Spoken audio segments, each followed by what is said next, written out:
Hello and welcome to episode 5 of the European Cricket Studio. My guest for this episode is so keen to get involved that even before I gave him the cue, he's unveiled himself from behind his tea towel, sat at home. Corey Rutgers, you were instructed to wear something that reminded you of cricket on the continent, but it seems like with your trials of working across the globe, you've decided to champ the ECL by wearing something from your work in Pakistan with Islamabad United. Would you care to explain why you've done that? Yeah, well, obviously you can only go one tournament at a time, and the PSL has just ended. So what better way not to represent Islamabad? And maybe on Wednesday I'll wear the ECL shirt. So for those at home trying to understand what I mean by that, you're coach of the Belgium national team. You've worked with Pakistan Gladiators in the Middle East as an assistant coach. You've worked at Islamabad United as a fielding coach. You've worked in Qatar in the T10 with the Falcon Hunters, and you're the coach of VOC Rotterdam. Yeah. Is that correct? Yeah, that's quite a list. Yeah, it's pretty spot on. It's a bit weird at the moment, I'd say, because it's four teams at the moment that I'm involved in with cricket, and I probably couldn't have pictured that 3 or 4 years ago. But every team offers something different, and it's quite fun being with them. So yeah, it's busy. Well, it was busy. But yeah, it's been good. It's been a wild ride the last 3 years. So that was the obvious question as a starter for 10. Not only what is your isolation setup, but also predominantly how has it affected the programme for the Belgium national team this summer? Yeah, look, obviously it's a tough time for everybody at the moment in the world in different facets of life. With regards to cricket and Belgium and that, yeah, it is a real shame. We had just announced probably our busiest summer in the history of cricket of Belgium. We had 3 bilateral series, a training camp organised. We're meant to be in Spain at the moment. Also an ICC qualifying event, but with the way the world stands at the moment, we have scrapped our summer schedule. So it's a real shame. I know the players, the board, myself, we're all looking forward to it, but the health and safety obviously comes first with everyone involved. And yeah, we're hoping that being optimistic and being positive, if things get better in the next couple of months, we'll be able to offer the Belgian cricketers a different package at the end of the year. But as long as everyone stays safe, that's all that matters at the moment. And you're something of a T10 specialist in this new era of T10 cricket, because you've already been involved in 3 different T10 competitions.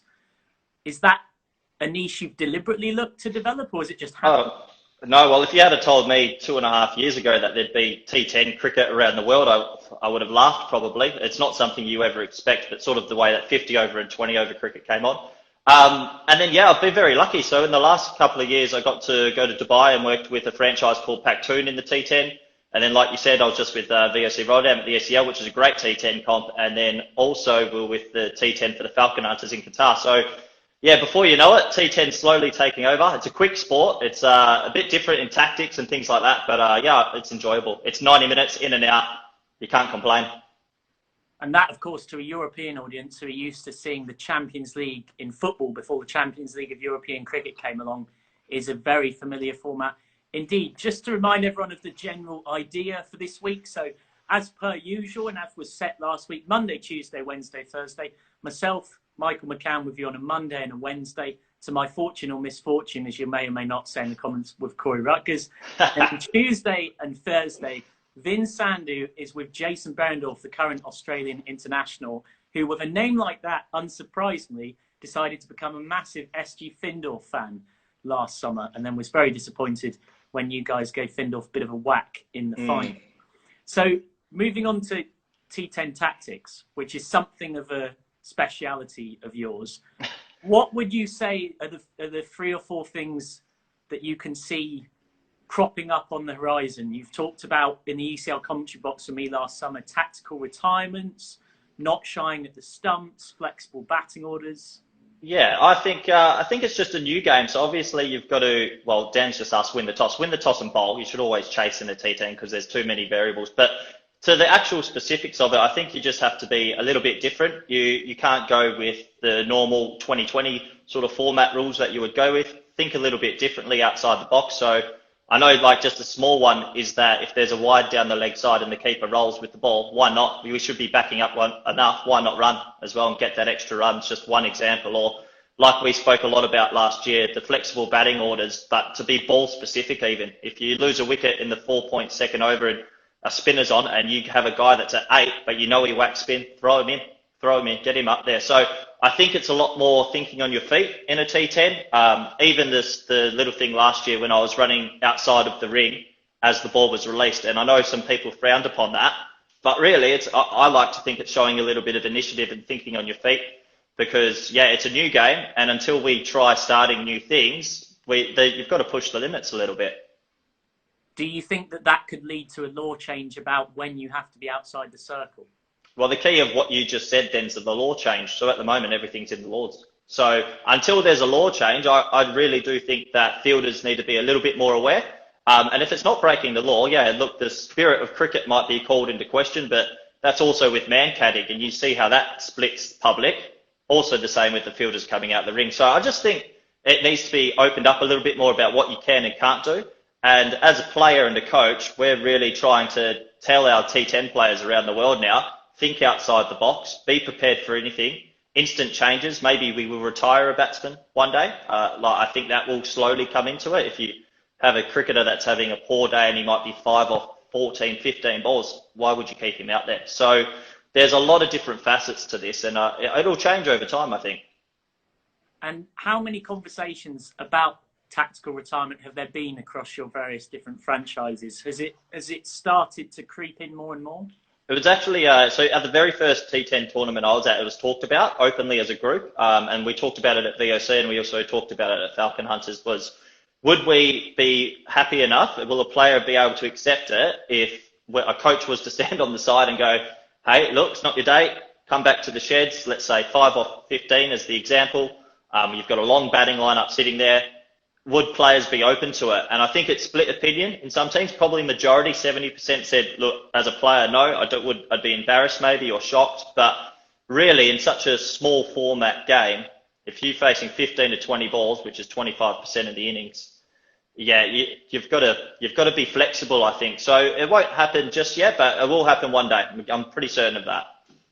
Is it something that you'd like to be one of those people leading on it? Because I know one analogy of a way to think of it is that kind of like playing poker, you might make the right move on the percentages, but it might not get the right result.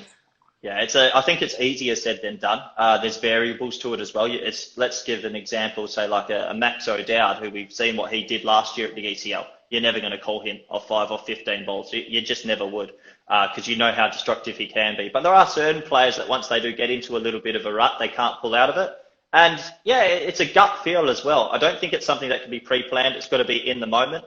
But also you've got to look at it on the flip side in T10. If you have a batsman on the other side that has 5 off 15 balls, would you want to get him out? Well, why not keep him in? So these are all little conversations I think that need to start being had. I know they're being talked about at the highest level. So why can't they start being talked about in European cricket as well? So as a fielding team, and I've actually experienced this even in low-level midweek cricket, whereby you have players that can retire and come back in. So you have the lower order batting, and they might not be scoring that fast, and you'd rather they don't get out so the retirees don't come back in. Now, obviously, it's not exactly the same, but can you see scenarios, or have you been, and you don't have to obviously say the individuals involved, but where there's almost been a situation where you've said to your players, if an opposition player is not scoring quickly, almost don't get them out. Just bowl defensively at them and soak up the damage to the opposition. I think I've been in conversations on the field in T20s about that, not just T10s. So I've definitely been in the field a few times with past players that have said, hey, look, this guy's really struggling. It's probably better for us to keep him in. So if you put that into a T10 circumstance, I think they'll get talked about more and more. Obviously, you've experienced it a little bit from that cricket that you mentioned. So yeah, it's just another facet that these conversations will start to be had. And in 3 or 4 years' time, when T10's more than normal, I think we'll see a lot of teams using some of these tactics. And shying at the stumps, you very specifically said not in the first 3 overs, certainly speaking when you were at the ECL in the Manga, because you've got 50-metre boundaries and 2 players allowed out. And we saw quite a few times sets of 4 or 5 overthrows. So would you still, I assume, a year on, stand by that? And what would you say after the first 3 overs? Is it a blanket never shy at the stumps policy? I think you're shying at the stumps if you honestly believe the run out is on, 100%. But I think there's still a lot of throwing in 50 over and 20 over cricket where it's just to let the backing up batsman know you're there, let the team see the presence and all that. That presence and that circumstance doesn't really affect T10. When we're shying at the stumps just to put the person backing up off a little bit, that one deflection that can cost you 4, 5 runs, whatever the circumstance, probably can cost you the game at the end. I mean, we're talking about really minute things here, but these games are going to be closer more than blowouts, especially as the level goes up. T10, it's always going to be that a rough 120 plays 115 and things like that. So, yeah, it's just another thing that will be talked about more, and I think it'll be incorporated more in the future. Now, this brings me nicely onto Islamabad United, because you've talked about not shying at the stumps a lot. Yeah. But then Islamabad United's run-out numbers, with you as fielding coach for a couple of years, have surged upwards. So yeah, a bit lucky, maybe. So is that about telling certain fielders who you trust more who've got a better arm to shy, or how exactly is it more sort of luck than judgment? Completely different format. So T20, I still think there is a base there to be putting the presence on and building, because players are building into an innings still, and it's just a completely different mindset. So we want them shying, we want their shoulders being warmed up, and you can affect the odd run out, because at that level with Islamabad, the fielding is high level. So yeah, it's been great to work with them the last 2 years, and our numbers have gone up quite well in the field. So that's an honour to say that as well. And yeah, I think still just with the T10, it will change, but T20 is still the old school. Let's get the ball flying around the field. Let them see that your presence is there to stop them backing up as much. Whereas in T10, we can't afford the risk of that 4 or 5 runs. And obviously, particularly as part of that work in Pakistan, which with you wearing the T-shirt, it would be remiss for us, the hoodie, I should say, it would be remiss for us not to mention it in more detail. Just give us an insight into how guys like Steyn, Ingram, Shadab Khan go about their business between matches, the kind of things that people wouldn't normally get to see that you've had the privilege of seeing within that inner sanctum.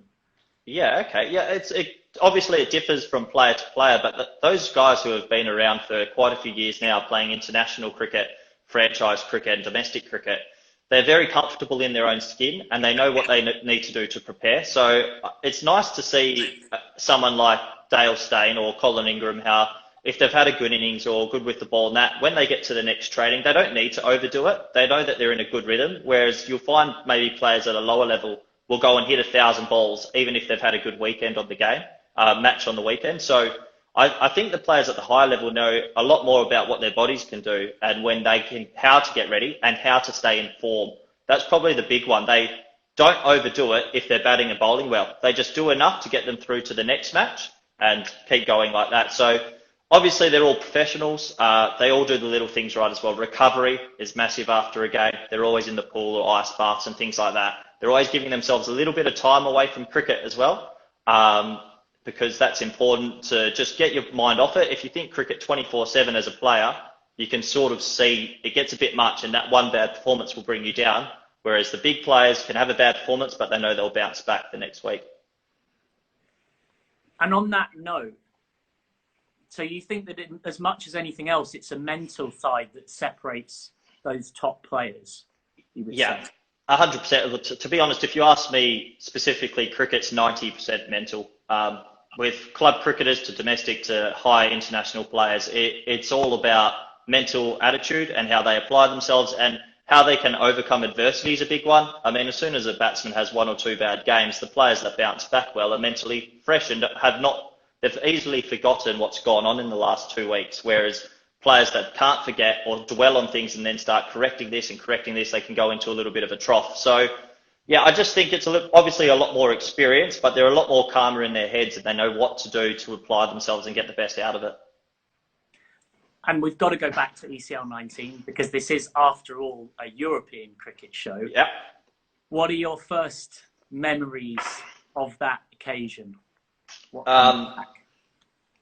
Probably first was trying to make the flight because me and Scott Edwards decided to go to Croatia for a day or 2 beforehand and we were worried we weren't going to make the flight. And then seeing a few boys on the plane, was happy to see they had all made it on time because it was a week off for us just before, so everyone was in a bit of a festive mood. But once we got to La Manga, it was a little bit of the unknown, to be honest. We know Dan Weston had put a lot of effort in. We knew there was going to be 7 other teams and it's going to be a Champions League feel, and that excited us. But it was the unknown. None of us had played T10. There's a nice photo of you and me. Yeah, and it was a little bit exciting. And before you know it, next morning, we had the first match of the tournament. And after that, I think the realization of how big it was, because it's live streamed around the world, 100 odd countries. Go back, you're watching the highlights. Messages were coming from everywhere. It was on Fox Sports in Australia, which is one of the #1 providers for sport in Australia. And yeah, I think that's when the realization came after the first game that, yeah, this is big. Let's give it 150%. And then luckily enough, we had a really good team, a strong team, and we won the championship. And this summer, you would have been back with HBS as well.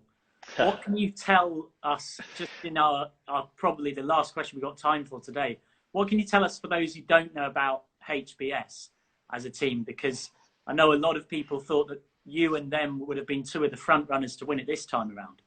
I coached HBS for 2 years, so I do know HBS quite well before I moved to VOC. Good short format team. Tobias, Wesley Barassi, they've got good cricketers, Fifi. They came second in the T20s, so it's interesting they still got an invite. Had to throw that in there. But but no, they're a good bunch of people at HBS. I think they'll be absolutely devastated that they can't come at the moment, but hopefully they'll be there next year with us. They'll be a good team, obviously with the English and Scottish teams joining, but also the Scandinavian teams joining the league as well. Norway, Finland. So yeah, it's going to be a good competition. Not this year, next year. Hopefully we get a lot of viewers as well, and it's going to be good. Hopefully we'll defend the title. Right, we've probably got time for one more very quickly, which is on the note of something you mentioned to me when we were chatting just before this. The keeper standing back on the edge of the circle. Talk me through the thinking. I've got a theory. I was speaking with Scott once again in Qatar about this, that just when the third man and fine legs up and it's a T10 match, I'm interested to see what teams will start doing with the wicketkeeper, trying to cut angles off. Would you allow 2 or 3 byes to the keeper if he's back on the ring? I mean, singles don't really hurt in this game. I think they showed the percentage of boundaries in the T10 comp from us, and it was extreme. So do you want to minimise as many boundaries? A one's a win anyway. So it's just something different. Another thing I think that will be spoken about in the next few years. But yeah, it's something I'd look to employ possibly next year with VOC. Well, if nothing else is clear for anyone who didn't know you already before this chat, it's that your teams might well be ones to keep an eye on in terms of where the game keeps moving on from here in the future. Thanks to everybody who's been chipping in across the comments.